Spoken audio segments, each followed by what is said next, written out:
Hello everybody and welcome to another episode of Box Office Talk. This is the show where I break down what happened at the box office, see if my predictions for the top 5 are correct, then make predictions for next week's top 5. So let's get right on into it. Last week I predicted that number 1 would be Avatar: The Way of Water, number 2 would be Black Panther: Wakanda Forever, number 3 would be Violent Night, number 4 would be Strange World, and number 5 would be The Menu. And there you go, folks. 5 out of 5 of my predictions right. Once again, after I don't remember the last time I got them all right. I assume it was another easy one like this one though. But all of you other people who also got it right, here are your shout outs right now. You know, feel good everybody. You know, we're about a week before Christmas hits, and this is your Christmas gift if you got your prediction right. That's what we're going with this time, folks.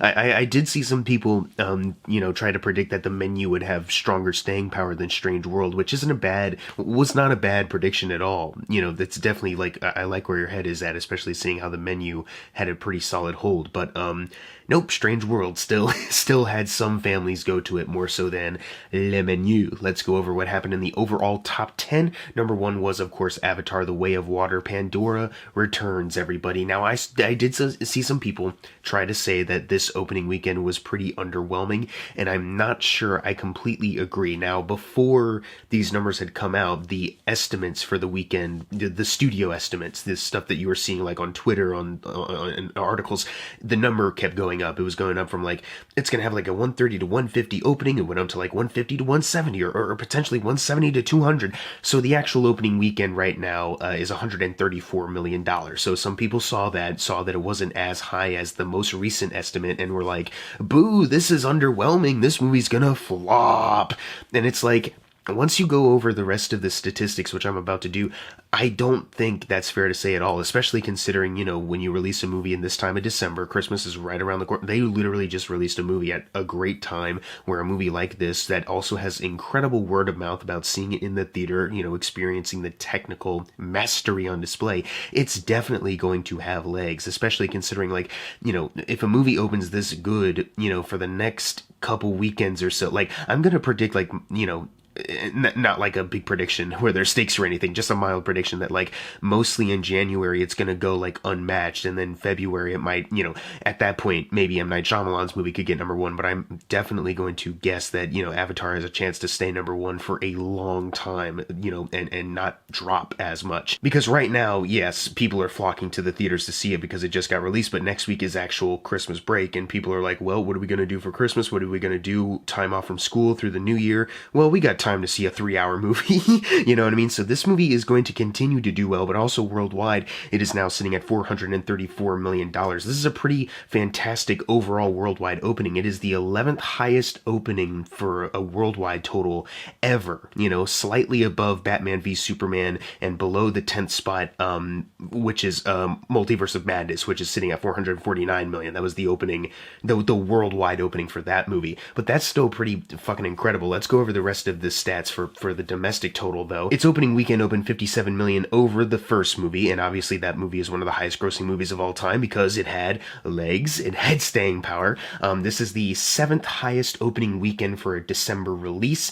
It is also currently tied with The Batman's $134 million for 5th best opening weekend of the year 2022, and we'll see which one, if it's higher than The Batman ever so slightly or if it's below once the official number comes out. But right now it's like neck and neck. So I just can't see, and obviously it's an easy target because this movie has been touted as one of the most expensive movies of all time. James Cameron has said, you know, in order to break even, it's going to have to be the 4th or 5th highest grossing movie ever, maybe $2 billion worldwide.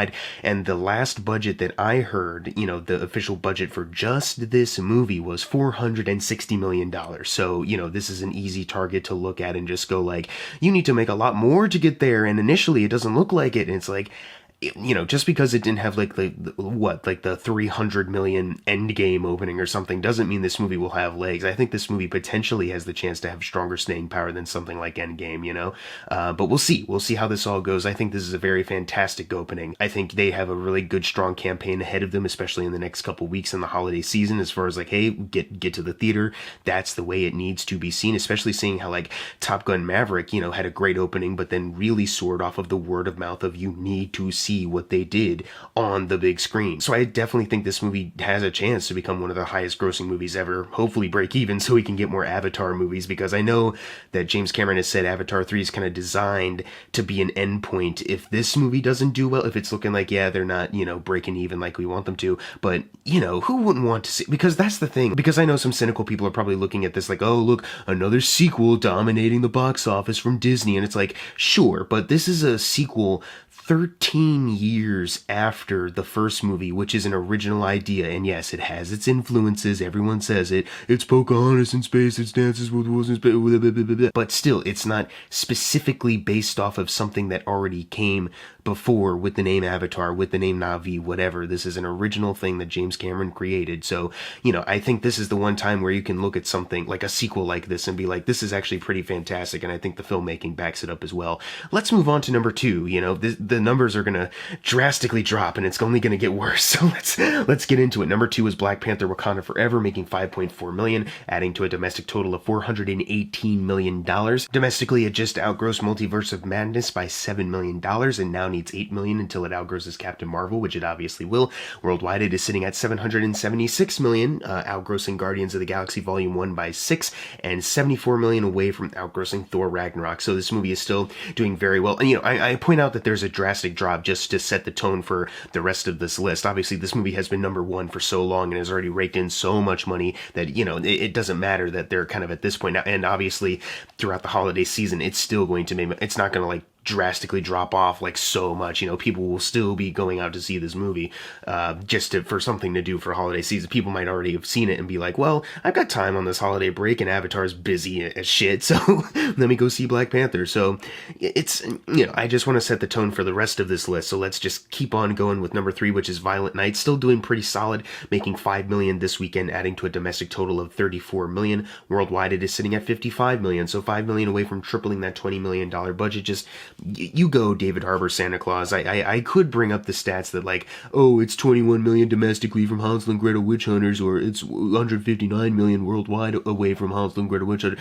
But it's like, I don't know why I keep writing this down, because it's like, it's obviously not going to, at least worldwide, it's obviously not going to outgross it. Domestically, depending on its staying power for the next couple of weeks, it might have a chance. But it's like, it doesn't really matter, because, compare the budget of Hansel and Gretel to the budget of this and how much this movie is now making. It's like, it's doing pretty fine, it's doing pretty well, actually, and I'm just very happy about that. So I don't want to keep souring it by trying to compare it to something else that doesn't really, it's not really a fair comparison. I only bring it up because the director directed that film last. But anyways, let's move on. Let's just keep on moving. Number 4, Strange World, still clinging on, despite the fact that Disney Plus has a release date for it in, like, next week, I believe the 23rd, same day as Glass Onion hitting Netflix. So this, obviously there will still be some people maybe seeing it in theaters, maybe, but expect this number to drop off even more so. It made $2 million this weekend, adding to a domestic total of $33 million. It is still $5 million away from Treasure Planet. It is still not outgrossed Treasure Planet, and worldwide, now sitting at $56 million, it is still $13 million away from Fantasia 2000. It is not outgrossed Fantasia 2000. This is crazy.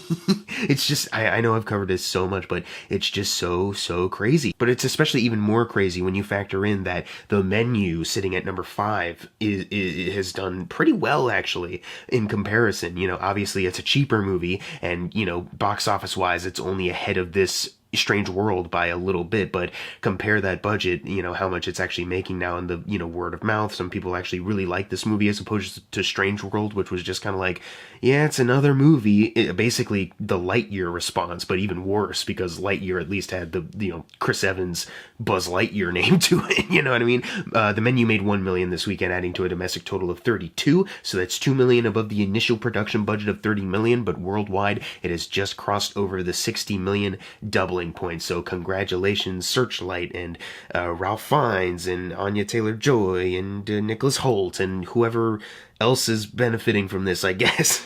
Obviously, they still have a little bit more money to make in these next couple weeks with it, clinging on for dear life. And it's not like the biggest grosser in the world, but the fact that they were able to double this after its debut, where even I was kind of like, maybe it could have been bigger, it might just duck out of here, but no, it is here all the way now on December 18th, glad to see is still here. Number 6 is Devotion, which I am still glad to, still see, even though it is now, dipped into the 100,000s. It has made $825,000 this weekend. So yes, every other movie that I'm going to be talking about in this list is only in like the 100,000 range, which is quite depressing. Like, obviously Avatar is soaking up the competition. We knew that going in, but just the fact that it's soaking it up so much, like I can't remember exactly what happened on Force Awakens opening weekend, but it wasn't like 100,000s at a certain point, or at least, I still remember the fact that, you still had an Alvin and the Chipmunks that was able to make some money that weekend or something else. I don't know.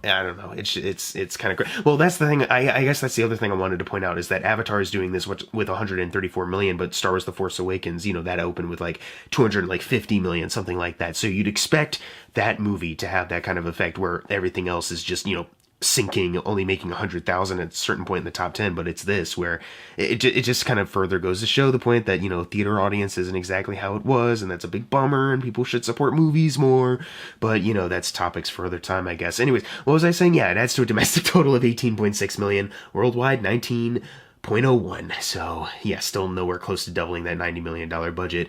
I would say maybe holiday weekend can boost it up, but with that budget, no way. And the total it has so far. So yeah, still very sad. Number 7 is The Fabelmans, which is, still, it's on VOD now, but it's still kicking a little bit here. I have noticed more people talking about it on Twitter, just the movie, like as far as like, now that it is available on VOD, people are, taking clips from it and posting it on Twitter going like, can't believe more people aren't talking about this movie. Look at how great the scene is. And then people going like, oh wow, I should really go see this movie. And then later they'll probably think like, man, it's a bummer that movie didn't do well in the theaters, even though I myself did not see it in the theater. It's the same argument that I keep harping on that whatever, I don't need to dwell on it too much. It made $750,000, adding to a domestic total of $8 million, still nowhere close to doubling that $40 million budget. Womp womp womp, but not as much of a womp womp as number 8, which is Black Adam.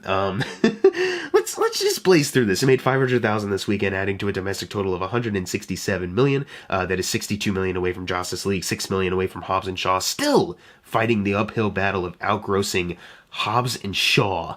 Worldwide, it is sitting at $390 million, so technically doubled the initially reported budget of $195 million. I would say congrats, but, it's been reported enough that the budget might be a little bit bigger, despite the fact that Dwayne has said that the movie is going to profit, because people are also saying that the numbers that he leaked may or may not be incorrect. He might have intentionally leaked some info that's a little misleading, and he might be in big trouble with the studio. He unfollowed Warner Brothers Discovery and DC on Instagram, and James Gunn isn't bringing Henry Cavill back, and Dwayne Johnson hasn't said a single thing about that, despite the fact that he was a big champion for getting Henry Cavill back in, because he was really passionate about the fans, and it's not because it was an easy money-making opportunity. He wanted to be seen as the hero so he could take a big chunk out of the DC pie.